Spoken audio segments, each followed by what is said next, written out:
Quando Jesus ele fala que vocês vão ouvir de guerras e rumores de guerras, se levantará nação contra nação e reino contra reino, no contexto daquela época, você vai perceber na história, você vai perceber historicamente, que não era algo tão comum assim. Você vai falar assim, mas desde que o mundo é mundo, os povos estão em guerra. Desde que o mundo é mundo, as nações lutam umas contra as outras por território, por riquezas, pelo que for. Isso é verdade. Só que Jesus, quando ele fala desses sinais que ele está explicando ali acerca do momento que eles estão vivendo, isso vai ficar mais claro na continuação do discurso de Jesus. Mas esses sinais aqui, Jesus está falando no momento em que os povos ali, tanto do Império quanto aqueles colonizados, por assim dizer, viviam o que nós chamamos de Pax Romana, que do latim é paz, pacificação romana. E o que é que isso tem de importante para nós? Vamos entender o contexto aqui para saber por que é tão importante Jesus falar que guerras e rumores de guerras eram sinais aos quais eles deviam estar atentos. Eles ouviriam falar sobre, eles não estariam propriamente envolvidos dentro, mas vamos entender por que isso é importante. Olha só o que era a Pax Romana.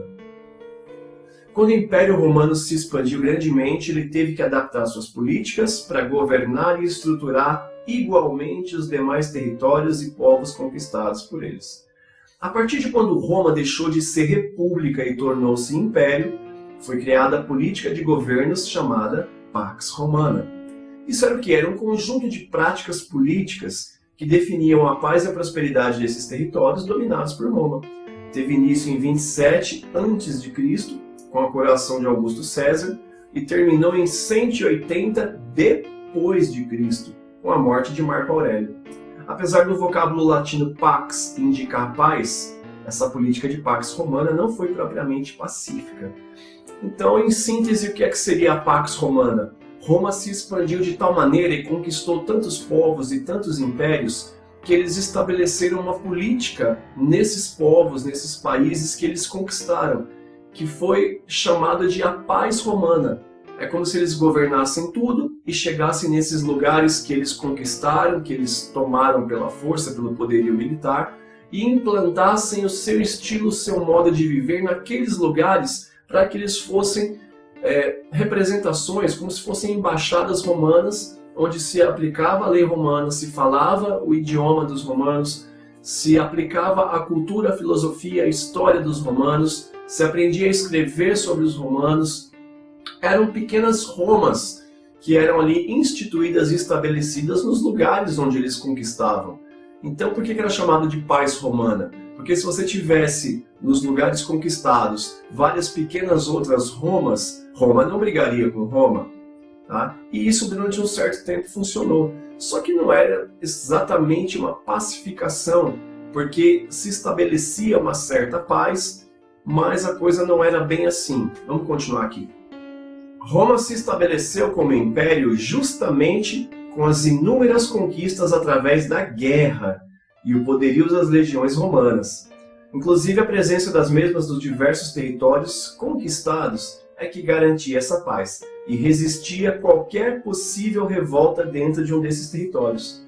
A suposta paz se dava pelas defesas das legiões nas fronteiras, impedindo invasões estrangeiras, bem como estabelecendo nesses territórios a cultura, idioma, religião e a moeda vigente em Roma. Um autêntico processo de colonização chamado de romanização. Se era um processo opressor, a paz romana também buscava conquistar a lealdade territorial através do desenvolvimento arquitetônico, artístico, religioso, econômico, sempre implantando a forma romana de fazer as coisas. Veja que é o que a gente acabou de comentar. Roma conquistava pela guerra. Ela chegava com seu exército, seu poderio, as suas armas mais desenvolvidas. A própria espada gladius, ela era uma tecnologia desenvolvida à frente do seu tempo para o combate corpo a corpo. Porque a gladius é a famosa espada de dois gumes a qual Paulo se referia. Que ela é uma espada que A ponta dela, diferentemente das espadas do Oriente Médio, inclusive até hoje, né? Você pode ver isso em filme de Indiana Jones, Príncipe da Pérsia.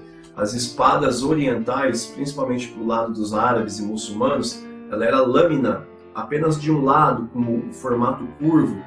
Roma faz uma espada de lâmina mais curta, né? Tamanho de um antebraço, mais ou menos, e ela cortava desses lados aqui. Ela tinha um formato desse lado que ela era como se fosse assim, né?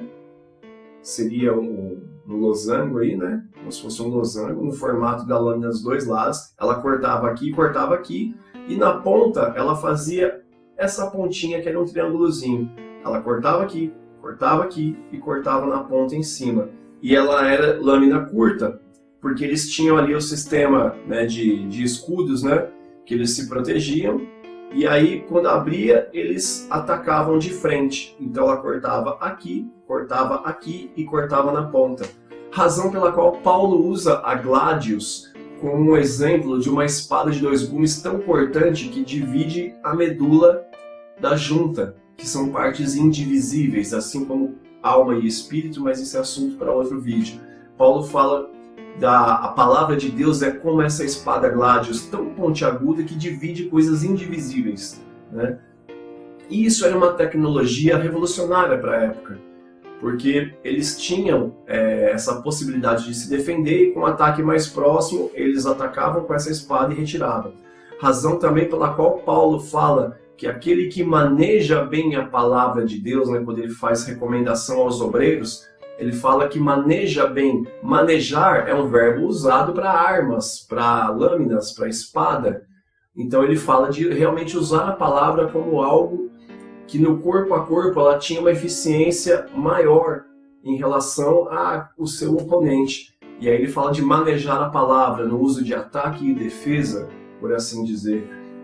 Então veja que os exércitos e as legiões dos romanos tinham tecnologias avançadas nas suas armas, nas estratégias de combate, entre tantas outras coisas. E eles estabeleciam essa paz quando conquistavam os terrenos e colocavam ali partes do seu exército para ser como se fosse a polícia daquele local e garantir que a implementação de moeda, religião, cultura, idioma, arquitetura fossem realmente estabelecidos nos lugares que eles conquistavam.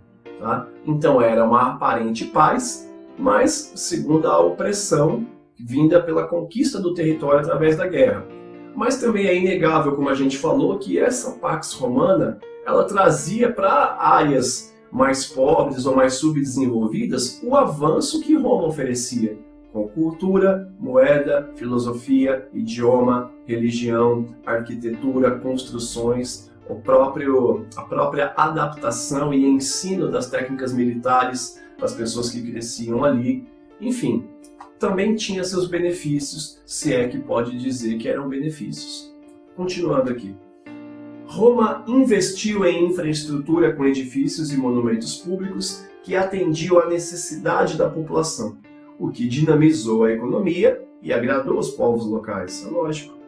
Construções de estradas que multiplicavam as vias de acesso, inclusive essa é a razão pela qual se popularizou até os dias de hoje a expressão "todos os caminhos levam a Roma", pela quantidade absurda de estradas e vias de acesso que foram criadas para que os romanos transitassem entre os seus territórios conquistados.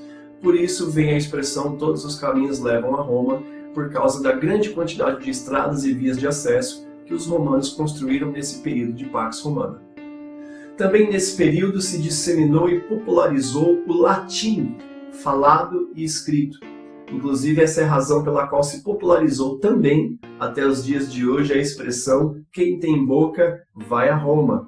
Da maneira que o latim falado pelos romanos se espalhou pelos territórios conquistados, tinha muita gente falando latim. Então, uma extensão territorial na qual as pessoas compartilhavam do mesmo idioma popularizou a expressão "quem tem boca vai a Roma". Ou seja, para encontrar Roma, basta você saber falar, porque se você sabe falar, e provavelmente era o latim naquela época, todo mundo fala latim, então você chega onde você quiser.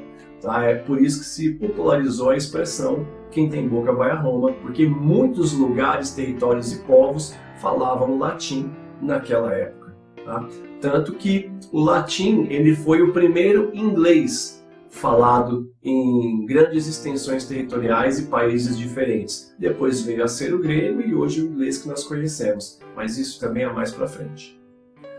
Tendo também o continente americano posteriormente recebido a fala e escrita latina, por isso somos chamados de latino-americanos. Olha só, essa política de administração fez com que não houvesse oposição que estremecesse a estabilidade romana e não houveram revoltas que pudessem fazer frente à legião romana.